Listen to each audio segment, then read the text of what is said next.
Bonjour à tous, évidemment, c'est une voiture, la voiture, et sans doute la marque dont tout le monde parle. Vous avez vu, hein? Et il me regarde pour me dire, tiens, Allez, débrouille-toi. Tu vas te mettre dans la sauce. Tesla Model Y, Et on est les trois mousquetaires, j'aurais dû commencer par là. Tesla Model Y, elle vient d'être stylée. Ça a longtemps été la voiture la plus vendue en voiture électrique, la plus vendue toute énergie confondue. Donc forcément, quand elle est restylée, ça interroge, ça intéresse et ça vient voir. Surtout qu'en ce moment, Tesla, et quand tu regardes son cours de bourse, il a été quasiment... Lui aussi, il commence à choisir ses mots. Ouais. Eh ben, en fait, Pourtant, il a répété. En Alors, vrai, vas-y. non, répétez non, mais en vrai, pour être transparent avec vous, c'est là où c'est difficile. Tesla a longtemps été porté positivement par son patron, qui faisait que les gens s'intéressaient à la marque. Et probablement sans ce patron-là, ils n'auraient peut-être pas été aussi loin, aussi vite. Mais aujourd'hui, comme il prend des prises de position assez clivantes, bah quand tu es tout en haut, bah en fait, c'est bien d'être clivant quand tu veux démarrer, mais quand tu es tout en haut, il vaut mieux faire profil bas, parce que si tu dis des choses que les gens interprètent positivement, ça ne va rien t'apporter. Si tu dis des choses que les gens interprètent négativement, les gens vont soit te boycotter, se désintéresser de la marque. Et c'est ce qu'il est un peu en train de vivre, parce que les ventes sont un peu moins bonnes. Est-ce qu'elles sont moins bonnes parce que tout le monde attendait le restylage de son Tesla Model Y, qui n'est pas encore dans les chiffres, ou est-ce qu'elles sont moins bonnes de par l'image clivante de son patron? On ne le sait pas et on va l'observer dans les prochains mois. Est-ce que je m'en suis débrouillé pas trop mal? Merveilleux. En tout cas, l'objet en lui-même. Ouais, nous on est là pour parler du produit. Ouais. Pas et chacun sera son opinion, vous achetez ce que vous voulez. Exactement. De dire quand même que ça a été la voiture la plus vendue au monde, tu le disais. Et dans l'histoire de l'automobile, de s'imposer comme ça, avec une marque aussi jeune, et de faire en 3 ans ce que bien peu de constructeurs avaient réussi avant. Et sur une nouvelle techno, c'est-à-dire qu'en arrivant avec une voiture électrique, il y a 10 ans, tout le monde disait que ça ne marcherait jamais. Non, non, c'est quand même un sérieux exploit. Présentation, c'est rien n'a changé. Les prix n'ont pas tellement changé. Je n'ai pas changé. Toi non plus, tu n'as pas changé. Eh ben, tu auras toujours la propulsion qui sera à 45 000 €. Moi, tu as la version qui je trouve la plus intéressante, la grande autonomie propulsion. Oui. La première aura 500 km, la deuxième aura 633 km d'autonomie, donc la grande autonomie propulsion, 47 000 €. Et celle qu'on essaye, parce que c'est celle qui arrivera en premier en France, quelques mois après les autres vont arriver, c'est la grande autonomie transmission intégrale à 53 000 €. Sachant qu'il y aura sans doute après une performance, il y avait une performance avant et qui arrivera un peu après, comme ça a été le cas sur la Model 3 stylée. Et celle-ci est européenne puisqu'elle est construite en Allemagne. Oui. Donc c'est a priori, donc les autres seront éligibles au bonus. Celle-là, elle est comme elle est au-dessus, 53 000. En fait, il y a un point important là-dessus. En fait, produit en Allemagne, c'est bien d'un point de vue emploi en Europe. C'était bien pour les bonus écologiques, mais uniquement pour celles qui coûtent moins de 47 000 €. Et pour les sociétés, c'est devenu hyper important parce qu'en gros, maintenant, les incitations fiscales, sans rentrer trop dans le détail, les incitations fiscales des voitures électriques ne s'appliquent plus que pour les voitures électriques qui ont un bon éco-score. Et pour avoir un bon éco-score, il faut le produire en Europe. Et ça veut dire que la Model Y, elle va rester très avantageuse fiscalement, ce qui n'est pas le cas de ses concurrentes chinoises, qui gardent quelques exonérations fiscales, mais pas toutes, alors que celle-ci garde toutes les exonérations fiscales parce qu'elle est produite en Europe. Jean, est-ce qu'on peut appuyer sur les points qui ont fait le succès de la Model 3? En fait, c'est la Model 3 ou la Model Y? Toutes. Est-ce qu'on peut insister sur les points qu'on fait le succès de la Dacia Spring? Qu'est-ce qu'il raconte? De la Model Y, bien sûr. En fait, c'est une voiture. Tesla, ils sont très très forts sur toute la partie électrique, bonne autonomie, très très bonne efficience, un logiciel, un planificateur qui est extrêmement performant, un réseau de recharge très développé avec des bornes qui marchent ultra bien, avec des coûts de recharge qui sont très faibles. Moins cher que les autres. Beaucoup moins cher que les autres. Et tu en as été le premier témoin parce que tu as roulé en Tesla. J'ai le modèle pendant 4 ans. Une voiture avec un contenu technologique très fort, toute la partie multimédia, écran, c'est toujours très très bon. Particulièrement un rapport encombrement-habitabilité qui est très bon. Il y a beaucoup de place dans la voiture, il y a un grand coffre à l'avant, un grand coffre à l'arrière, des performances de sportive pour un prix d'achat élevé dans l'absolu, mais contenu par rapport aux performances et aux prestations. Et en fait, aujourd'hui, le prix d'achat des Tesla, pas qu'aujourd'hui, mais le prix d'achat des Tesla par rapport au niveau de prestation des voitures, ce sont en termes de performance, de contenu technologique, reste extrêmement avantageux. Que ce soit une Model 3 ou une Model Y, aujourd'hui en termes de performance et d'habitabilité, ça offre un niveau de prestation proche d'un X3 haut de gamme, voire d'un Macan. Après, c'est pas le même raffinement, mais ça a des performances incroyables. Ce qui change. Qu'est-ce qui change? L'avant, forcément. Ouais. Elle devient un peu plus longue. Elle était déjà très efficiente. Certains auraient aimé qu'elle passe en architecture 800 volts. Non, elle ne passe pas en architecture 800 volts. Ah, on l'oublie, c'est vrai. Eh oui, donc elle reste en architecture 400 volts. On recharge quand même assez vite. Exactement. Malgré tout, c'est probablement la meilleure des architectures 400 volts. Donc Tesla s'embourgeoise un peu, c'est-à-dire se repose un peu sur ses Non, lauriers. en fait, avant, ils avaient 2 trains d'avance. Pour moi, ils en ont plus qu'un. Parce qu'aujourd'hui, tu prends une Xpeng G6 pour pas la nommer, ou une G9. Bah, l'architecture 800 volts, tu as aussi chez Kia et chez Hyundai, mine de rien, en recharge, ça va vite. Celle-là, malgré tout, va recharger pour les grosses batteries en 250 kW ou en 170 pour les petites batteries. Donc ça reste malgré tout très bon. Très fort. Qu'est-ce qui change? Plus longue, plus de 4 cm. Elle passe de 4,75 m à 4,79 m. L'avant, façon un peu Robocop. Sur les photos, on Mais avait ça a de la l'impression gueule, hein. qu'elle faisait très chinoise. Quand tu la vois en vrai, finalement, non. Moi, je trouve qu'elle se modernise, mais qu'elle perd un peu en singularité. Je trouve que ce gimmick du bandeau, là, tu le retrouves quand même chez plein de marques. La finesse des feux, de toute façon, c'est une véritable tendance. Hein, Elle chez tout perd le monde. son Quantité de... son petit logo. Nouveau Ok. pneumatique Hankook. D'ailleurs, si vous avez besoin de pneumatiques, allez chez Allopneu, qui ne sont pas sponsors de la vidéo, mais qu'on aime bien, donc allez-y pour, Ouais, c'est toujours bien de dire. pour y aller. Nouvelle jante aussi, en plus très aéro. Ouais, dedans, je vais voir que tu peux D'entrée enlever. de gamme. En gros, c'est pour être efficient, mais tu peux les enlever si tu les trouves moches, les mêmes que sur Disgracieux. l'autoroute. Voilà. Attention, si tu prends des 20 pouces, tu perdras un peu en efficience. Gris Quicksilver, c'est ça Je crois que c'est ça, ouais. hein, qui est très beau. Et puis alors derrière, quand même, il se passe véritablement quelque chose. Là, Avec pour le là coup, aussi c'est très réussi, je trouve. des LED qui, évidemment, Alors, c'est mieux épousent. quand c'est allumé parce qu'en fait, tu as ce truc, tu as un Rétroéclairé. rétroéclair, ce bandeau, c'est assez réussi. Alors que dans la proportion, derrière, il est quand même pas évident. Tu as quand même une masse de tôle. Et puis ici, c'est marrant, il y a un côté un peu granulé qui est, c'est chouette en fait. Alors, L'arrière est pour moi vraiment très réussi. Oui. Ce qu'ils ont changé aussi, tu as un châssis rigidifié, tu as des amortissements, des suspensions qui ont été revus. Ça reste à mon avis toujours ferme, c'est vous qui allez faire l'essai. Vous allez nous dire, mais a priori, et surtout tu as une insonorisation à l'intérieur qui a vraiment... En fait, ils appliquent les mêmes recettes que sur la Model 3 restylée. En fait, Chez les Ford. Jean, à toi Allez, le volant. on va conduire.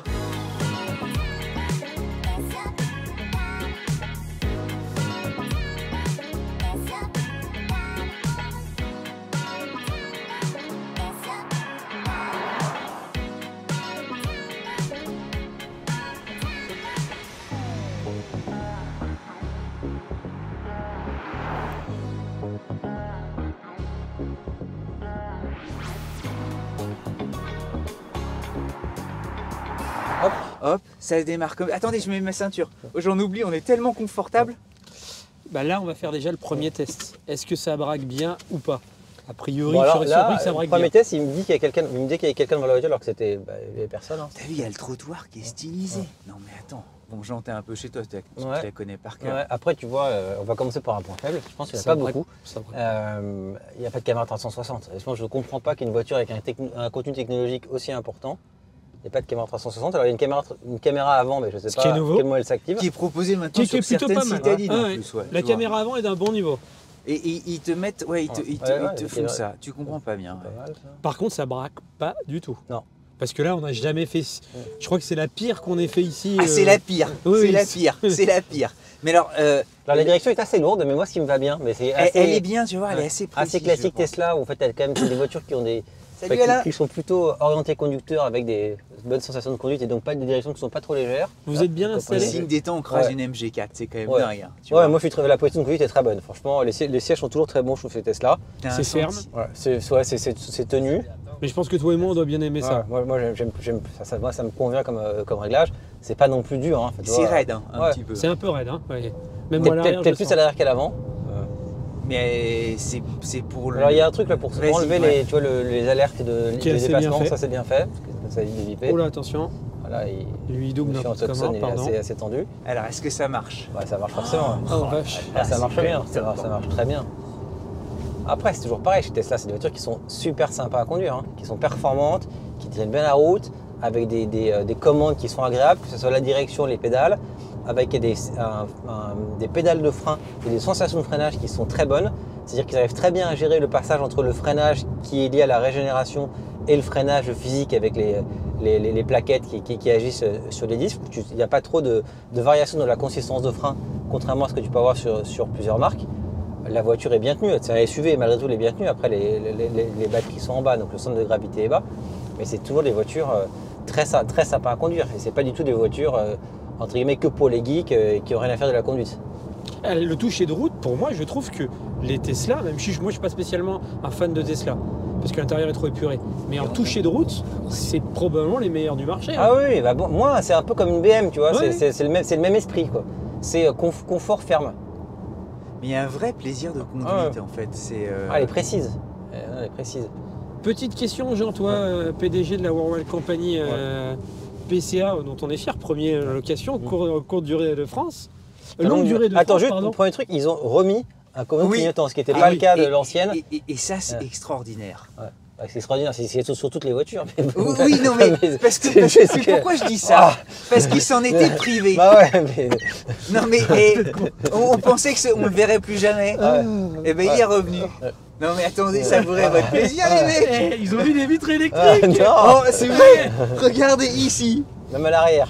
Même à l'arrière. Avant de parler de PCA, d'ailleurs, l'amélioration qu'ils ont fait à l'intérieur, c'est l'insonorisation. Je suis pas en train de vous dire, vous me dites ce que vous en pensez, mais elle n'est pas passée comme une des meilleures de sa catégorie. Mais là où ils étaient mauvais élèves, ils redeviennent moyens plus. Qu'est-ce ça que marche bien. ça décolle. Mais c'est- Pour la sonorisation, moi je on ne oublie la de trouve pas répondre. mauvaise avant, c'est peut-être sur autoroute qu'on se rendra compte de la différence. Mais ouais, écoute, enfin, moi, disons que pour moi, c'est pas une qualité marquante du modèle, mais elle est tout à fait bien sonorisée. Et il y a une vue, tu sais, le fait aussi qu'on soit assis haut. Avec un grand pare-brise. C'est Alors moi, j'aime bien lumineux. quand même avoir la vitesse devant les yeux, ce qui n'est pas le cas là. Ce que je trouve un peu dangereux même. Ouais. C'est ce qui me manque. J'aurais bien aimé un petit écran ou un affichage tête haute. Ouais. Et t'as vu en virage aussi. Non, elle est bien, elle est stable, tu vois, elle pompe la route, tu vois, pas très droite, ça pompe pas, enfin, en amortissement, la voiture est très bien tenue. Peu de Non. roulis, elle tient bien son cap. Oh là là. Et ça freine, tu disais. Bah là, je freine pas, là, je suis en one pédale, tu vois. Et c'est là où ils sont forts. Pour moi, c'est probablement le meilleur one pedal du marché. Et maintenant, tu as deux niveaux de. C'est nouveau ça. Ouais. Tu as deux niveaux de récupération, freinage régénératif. Alors le fameux virage, Ouais, Jean ça, Pagési. Ah, vache. Bah, les 4 roues, donc c'est. Oh là Ça là là tient, là. ça Attends, tient. mais ça tient, ça ne Ouais, bouge ça jamais. bouge pas, franchement, Ça bouge jamais. Ouais, c'est très bien. Monsieur Pagési, Oui. présent. Et C'est très quoi bien. Je suis professionnel, j'ai une entreprise. Je veux acheter une Tesla Model Y. C'est quoi l'avantage de passer par toi versus passer par Tesla tout seul?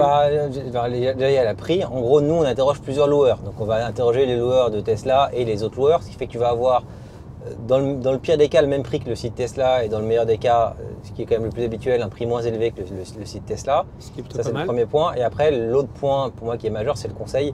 C'est-à-dire qu'aujourd'hui, une voiture, c'est à loyer, mais c'est aussi beaucoup de fiscalité, beaucoup de coûts annexes. Surtout que ça change Voilà. pas mal là. Voilà, et ça, nous, on va pouvoir te dire, voilà, te conseiller. Et, typiquement, il y a un gros sujet en ce moment avec les avantages de la nature. Donc, nous, on va pouvoir te dire pour ta voiture quel mode de calcul adopter, t'envoyer tous les mois les calculs exacts, ce que tu ne pourras pas faire toi, ce que tu passeras beaucoup de temps à faire toi si tu passes pas par nous. Bon, foncez, PC Service, venez de la part de 200 bornes. Après, juste une remarque sur les Tesla. En fait, Ouais. les Tesla, elles ont un rapport qualité-prix qui est dingue à l'achat. C'est des voitures qui sont pas très chères, enfin qui sont chères dans l'absolu, mais pas très chères par rapport au niveau de prestation qu'elles offrent. Parce que pour 50 000 €, tu as une voiture familiale avec des performances de sportive, hein, grosso modo. Voir de supercars. Voir le supercar. C'est moins grand en location parce qu'en fait, les Tesla, il n'y a pas ou peu de remise sur les prix d'achat. Les valeurs de revente sont moins bonnes que celles qu'on peut avoir sur certaines marques plus premium. Ça fait qu'aujourd'hui, au loyer, finalement, enfin, l'avantage de coût d'une Tesla, il est moins fort en location qu'en achat. Ce qui est Finalement, tu vois, un Q4 bien équipé, par exemple, va coûter beaucoup plus cher qu'une modèle Y à l'achat. En loyer, ce ne sera pas forcément le cas. Pareil, chez les constructeurs allemands, tu vois, une i4 qui coûte beaucoup plus cher qu'une modèle 3 à l'achat, va coûter moins cher en loyer ou le même prix. Et fiscalement, elle sera mieux puisqu'elle est produite en Europe, ce qui n'est pas le cas de la modèle 3. Donc les Tesla restent bien placés dans l'absolu, mais l'avantage est moins fort que… Enfin, en tout cas, le différentiel de loyer est moins fort que le différentiel de prix d'achat. Et il y a un autre point de vigilance, c'est qu'il y a beaucoup d'offres sur ces voitures-là qui sont des voitures… A priori, une modèle Y ou une modèle 3, c'est la première voiture du foyer avec laquelle tu vas quand même pas mal rouler. Et en fait, il y a beaucoup d'offres qui circulent sur des kilométrages qui ne sont pas réalistes parce qu'il y a beaucoup d'offres sur des 48 mois, 40 000 km ou 60 mois, 50 000 km. Honnêtement, c'est des voitures avec lesquelles tu vas plus rouler. Donc, quand vous regardez les offres, faites bien attention à ça aussi. Parce que, voilà, évidemment, le loyer va dépendre du kilométrage. Et C'est facile, pas qu'un prix. Voilà, faut c'est regarder pas ce qu'il y a qu'un prix derrière. et c'est facile d'afficher un loyer très bas si finalement tu peux faire que 10 000 km avec la voiture par an. Ce qui, objectivement, pour une deuxième voiture, une troisième voiture, pourquoi pas. Mais une modèle Y ou une voiture familiale, l'utilisation réelle, c'est plutôt 15 000 minimum, plutôt que 10 000. Non, mais merci des précisions. Non, mais c'est très Mm. utile, c'est Ouais, des éclairages importants. Mais même en plus, déjà, c'est honnête que tu le dis pas forcément sous l'angle PCR, mais pareil, les particuliers, est-ce que toi, tu es plutôt pour les professionnels? Les particuliers, l'avantage de la location, c'est qu'on voit qu'une voiture comme ça, quand tu la revends, ça décode beaucoup. Pour moi, pour le coup, sur les voitures électriques, là on a un exemple, je ne vais pas citer la marque pour mettre personne dans l'embarras, mais on a un client qui avait acheté une voiture électrique de constructeur premium Je vois laquelle. 100 000 euros il y a 4 ans, et là il a fait reprendre et on lui proposait une reprise à 15 000 euros de la voiture. Il y a 85 000 euros de décote en 4 ans, donc ça c'est un cas 85% de extrême. décote. Il y a d'autres voitures, y compris de marques très prestigieuses, que vendent Veodif par exemple, qui perdent beaucoup de valeur en électrique. Donc il y a un vrai sujet sur la valeur de revente des voitures électriques. Donc c'est clairement des voitures qui sont, en tout cas si vous voulez en changer tous les 3-4 ans, pas si vous voulez la garder 15 ans, mais si vous voulez en changer tous les 3-4 ans, c'est clairement des voitures qui sont plutôt à louer qu'à acheter. Parce qu'il y a des vraies incertitudes sur la valeur de revente. Moi, à titre personnel, je suis contre les outils financiers, Oui. contre le crédit. Aujourd'hui, je dois acheter une voiture électrique, que ce soit sur mon entreprise ou en Ou tant à que titre particulier. personnel. Moi, je ne prendrais pas ce qu'on appelle en financier le risque du sous-jacent. Oui. Moi, je voudrais payer en loyer et c'est le loueur après qui se Qui débrouille de débrouille. la revendre. Voilà. Après, tu vois, si tu prends une 911, là pour le coup, le risque du sous-jacent, tu le prends parce que ces voitures-là, elles vont a priori peu décoter. Les voitures essence qui sont, ou certains modèles qui sont un peu des espèces en voie de disparition, c'est des voitures qui a priori vont peu décoter, donc celles-ci, mieux vaut les acheter. Mais pour moi, une voiture électrique, en plus, la techno évolue très vite, donc peut-être que dans 4 ans, celle-là, elle sera obsolète. Donc oui, c'est clairement des voitures à Dans 4 ans, il y a une nouvelle qui sort avec architecture 800 volts. Ouais, Celle-là qui vaut plus fait rien. 1000 bornes d'autonomie. Tu vois, même tu as les BM Ouais. néo-classeux là, qui vont sortir, qui annoncent des autonomies dingues et des vitesses de recharge dingues. Si ça se trouve, elles vont mettre une claque à toute l'industrie et C'est du coup, c'est très intéressant, voire passionnant ce qui va se passer chez BM. hein. On arrête l'aparté, on retourne Allez, au ouais, Tesla Model Y.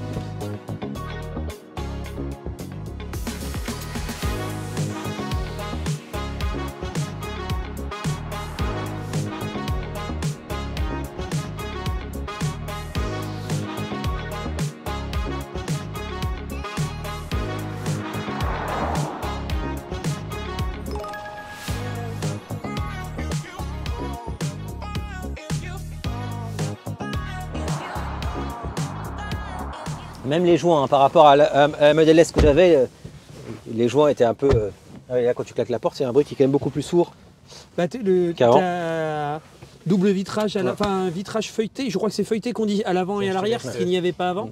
Donc là, ça marche, hop, et la position de conduite, c'est canon. Ouais. Non, t'es vraiment bien installé. hein. Hop, c'est parti. Caméra sont à très bon niveau. Ouais. Et la jambe, elle est très épaisse Ouais. du volant. Ouais, c'est pour ça que je te dis, ça me rappelle un peu BM. Alors ça me fait un peu mal d'entendre ça, mais en vrai c'est vrai. C'est très épais. L'intérieur est bien. Hein. Moi, je vous le redis, c'est quand même extraordinaire d'avoir un Commodo de clignotant. J'ai jamais vu ça. Une innovation majeure de Et en l'industrie. plus, ils se sont pas trompés. Ils Ouais, l'ont mis à c'est- main gauche, Ah ouais, ça, c'est parce franchement. que d'un côté, c'est pour la gauche, l'autre pour la droite. Enfin, c'est vraiment bien fait. Ah non, c'est franchement les mecs qui se sont pas gourés. hein. Puis ça accélère quand même remarquablement franchement, bien. Ouais, ça te. pousse, Ouais. Non, mais c'est Ouais. hallucinant. Et elle le fait avec une sorte de décontraction, presque de désinvolture. Tu sais, Pour moi, c'est un truc qui est très fort sur l'électrique. Au-delà des performances, c'est la facilité avec laquelle tu les obtiens. c'est le couple est C'est sans immédiatement forcer, là. Précision de conduite aussi. Incroyable. La direction, c'est. Ah non, mais c'est un scalpel le truc. T'aimes bien toi parce qu'elle est peut-être un peu ferme. C'est plus à notre goût, Alors, à Jean et à moi. Ouais, il y a beaucoup de raideur, mais bon, vu les performances, tu te dis, c'est pas totalement inutile. Elle est, non, ce qui me plaît énormément, c'est de voir que la direction, si tu veux, tu demandes un, elle te donne un, et tu as très peu de corrections à faire. Tu vois, c'est nickel. Freinage. Freinage, la même chose que Jean, je vais pas paraphraser. Si tu veux en mode one pédale, tu vois, je lâche, elle te donnerait le freinage que tu demanderais toi-même. Mhm. C'est la meilleure one pédale du Il y a marché. un côté très Ouais, et naturel. puis il est facile Oui. à doser. Enfin, C'est- tu varies un peu la pression de l'accélérateur, et du coup, tu varies la pression tu varies l'intensité de la régénération. C'est vraiment bien fait. hein. Aucune vibration, pas de, Tu sais, dans les électriques, parfois, comme justement, tu gagnes en silence mécanique, tu as l'impression que tu peux avoir des résonances. Là, c'est gommé. On est vraiment encapsulé. Les bruits aéros, ils sont peu perceptibles.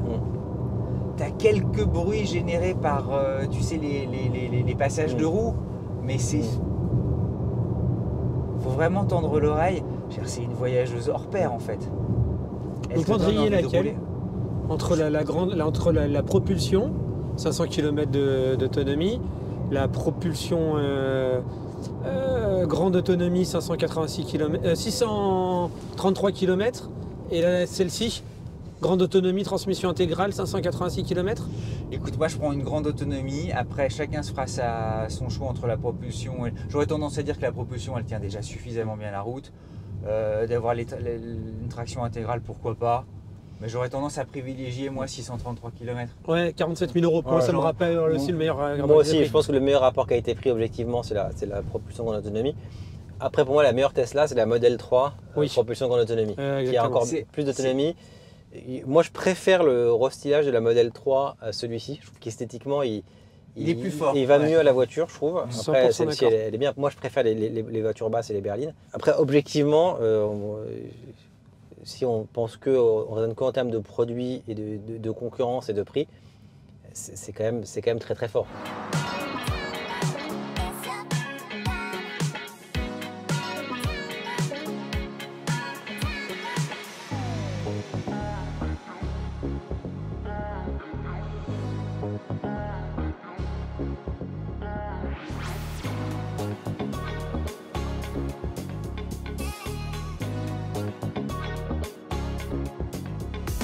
Sujet sur la finition et la présentation intérieure. Beaucoup de détracteurs de Tesla expliquaient que ça n'était pas du tout au niveau d'une BMW, que les premiums allemands avaient encore beaucoup d'avance. Est-ce que ce retard a été comblé? En partie. Après, tu rentres dans une BM, une Mercedes, ça reste malgré tout plus raffiné. Il y a plus de recherche, tu as des matériaux qui sont un peu plus travaillés. Après, mais tu trouves pas que là, tu sais, on reprochait parfois des ajustements. Non, c'est beaucoup mieux. Là, la finition est très bonne. C'est très bonne. Après, c'est très simple aussi. C'est trop épuré. C'est ce qui te permet d'avoir aussi, tu vois, t'as pas de détails qui font un peu précieux, tu vois. Je sais que toi t'aimes les aérateurs, par exemple, tu n'as pas de petits trucs, des petites molettes d'aérateurs, un peu, tu vois, un peu jolies, des petits boutons un peu soignés, voilà. Mais en tout cas, c'est pas un point faible de la voiture. Tu peux ne pas aimer l'ambiance, la trouver trop simple, mais tu peux pas dire que la finition est mauvaise. Elle est tout à fait au niveau. Et ce qu'on disait évidemment au début de cette émission, c'est le meilleur du marché. Ça, c'est incontestable. D'ailleurs, tout le monde l'a copié. Hein. Tout le monde l'a copié. C'est la meilleure ergonomie du marché. C'est celui où il y a le plus de fonctionnalités. Le seul manquement qu'il y a, c'est que mine de rien, nous en France, on est très Waze. Donc, t'as pas Apple CarPlay et Android Auto. Et donc du coup, si tu veux mettre ton Waze pour notamment, n'ayons pas peur de le dire, voir les radars, bah tu ne l'as pas. Tu te retrouves le bec dans l'eau. Et ça, mine de rien, moi je trouve que c'est un vrai handicap. Après, tout le reste c'est d'un bon niveau. Je peux vous montrer l'écran. T'as vu la place que t'as à l'arrière? Et attends, l'écran derrière, c'est canon, les gosses vont adorer. Qui offre ça? Maintenant, les sièges sont chauffants à l'arrière. Tu peux, regarde, je vais enlever mon téléphone. Je peux le rabattre, il aurait pu le faire de l'avant aussi. Je crois que tu peux faire avancer mon fauteuil aussi si tu veux. Et ça c'est plutôt, tu vois, en mode taxi, tu peux l'avancer. C'est en partie chauffant. J'ai beaucoup de place moi. Regardez à l'arrière et en niveau de coffre, c'est le meilleur de la catégorie. Et le tout tu vois, moi j'ai une série 5 depuis peu de temps. Pour avoir un écran à l'arrière de la série 5 qui est beaucoup plus petit, qui contrôle juste la partie climatisation et chauffage des sièges, c'est dans un pack à 3 000 € et la voiture coûte pratiquement le double du modèle direct. Donc le rapport prix-prestation, il est incroyable dans cette voiture. Le système audio. Le système audio, je crois de base, il est 15 ou 17 haut-parleurs. C'est probablement un des meilleurs du marché. Et il vient de base. Pareil, niveau efficience. Quand tu regardes, on ne vous a pas parlé de chiffres de conso. En conso, c'est à nouveau toujours quasiment la meilleure du marché. Tu seras à 15-16 en ville, tu seras en mixte à 18 et tu seras sur autoroute à 20-21. C'est canon. En fait, c'est des chiffres de petites voitures. Exactement. Moi, tiens, c'est vrai que je te rends. Non, mais je suis fasciné aussi par l'iPad en fait. Regarde, tu vois, depuis le début, là, tu vois, la voiture, elle a roulé que 400 km. Attends, si je regarde depuis le début. Mais tu vois, t'es à 179, t'as moins de 20 kWh par kilomètre. Alors que c'est une voiture d'essai, donc elle a dû être conduite de manière un peu exigeante, les gens ont dû faire des accélérations. Qu'est-ce que vous lui verrez comme manquement? On a dit Android Auto, Apple CarPlay, rayon de braquage. Pas fou, peut-être un peu ferme. J'adorerais, c'est bien d'avoir un toit panneau, mais... Moi je trouve que c'est dommage qu'on n'ait pas la vitesse devant soi. Oui, ça c'est un manque. Ouais, de display, Et après moi c'est plus sur la forme générale de la voiture. Je trouve qu'elle est moins harmonieuse en forme que enfin, dans ses proportions, elle est moins harmonieuse qu'une modèle 3. Mais elle fait très actuelle la silhouette. Oui, ça la modernise, mais je trouve qu'en termes d'équilibre des proportions, après ça dépend des angles de vue, mais elle a un peu pataude, je trouve, esthétiquement. On va voir le coffre? Ouais, ça je trouve ça formidable. Oui, Voilà. c'est très bien inventé. De pouvoir enfin tu vois, c'est un réceptacle pour 2 téléphones et c'est dans ton angle de vision. Je crois pas que tout le monde ne fait pas ça. C'est d'une ergonomie, Ouais. voilà, c'est l'exemple à suivre. Le coffre qui est gigantesque. Ah, on peut peut-être, en parlant de place disponible, tu as quand même, si tu veux ranger des choses, tu peux y aller. Hein. Hop. Moi, je trouve que tu vois, c'est comme une Lexus, tu sais, Non, tout blanc. c'est bien fait. La qualité de fabrication de finition, moi je trouve, est d'un très bon niveau. Ouais. Je trouve que c'est un faux procès là-dessus. En tout cas, si c'était. Mais je suis pas un fan de Tesla. mais Moi, en fait, je suis pas du tout spécialement. Je n'ai rien contre. Il y a 10 ans, une Model S à 100 000 euros par Ah, rapport à une c'était BM à foutu de 100 la 000 euros, ça Oui. n'avait rien à voir. C'était vraiment. Il y avait La tienne. Voilà, tu étais dans une Mondeo, j'ai rien contre les Mondeo, mais ça ne coûte pas 100 000 euros. Donc par rapport au prix de la voiture et par rapport à ce que la concurrence proposait pour le même prix, c'était beaucoup moins bien. Là aujourd'hui, dans une voiture à 50 000 euros de généraliste, enfin, tu prends une Volkswagen, une Skoda et une Peugeot à 50 000 euros, elle ne sera pas mieux finie que celle-ci, hein, ou ce sera un niveau comparable. Après, t'as faut vu, aimer, là, c'est très texturé, épuré. c'est beau, moi j'adore ce truc-là, c'est vachement bien, c'est légèrement mou, c'est. Alors, franchement, il y a. On regarde le coffre parce que le coffre, c'est pas le plus petit du marché non plus. Hein. C'est même le plus grand. Les amis, l'heure de vérité du coffre, Donc la soute. meilleur de sa catégorie. C'est gigantesque, et en plus c'est pas tout. Là c'est déjà gigantesque comme ça, et hop, deuxième coffre, qui est c'est une baignoire. Hein. Il y en a c'est même un troisième à l'avant. Ouais. Et puis tu as même des rangements de part et d'autre.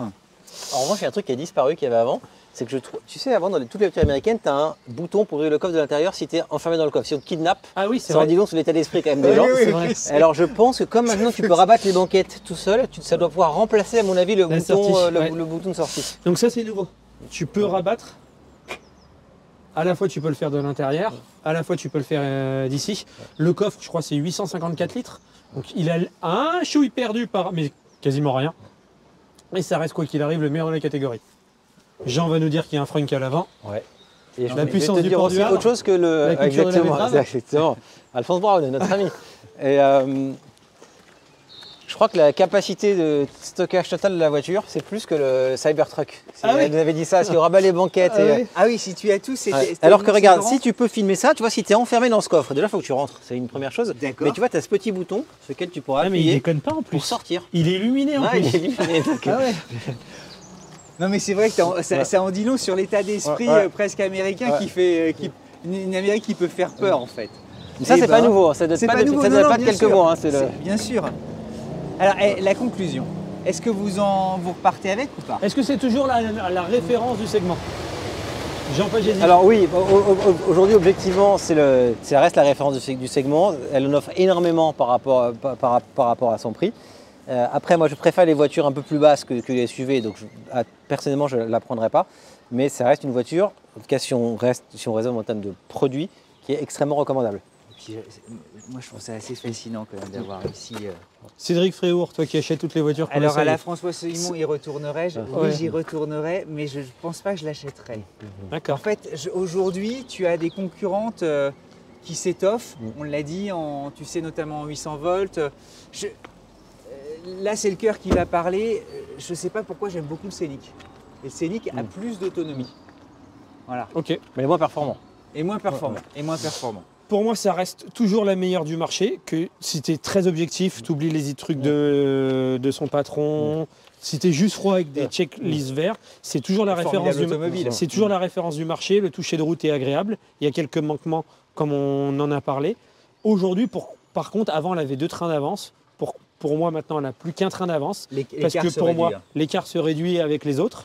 Est-ce qu'elle va rester toujours la meilleure vente? Pour moi, la réponse est oui. Est-ce qu'ils vont en vendre toujours autant qu'avant? La réponse est non.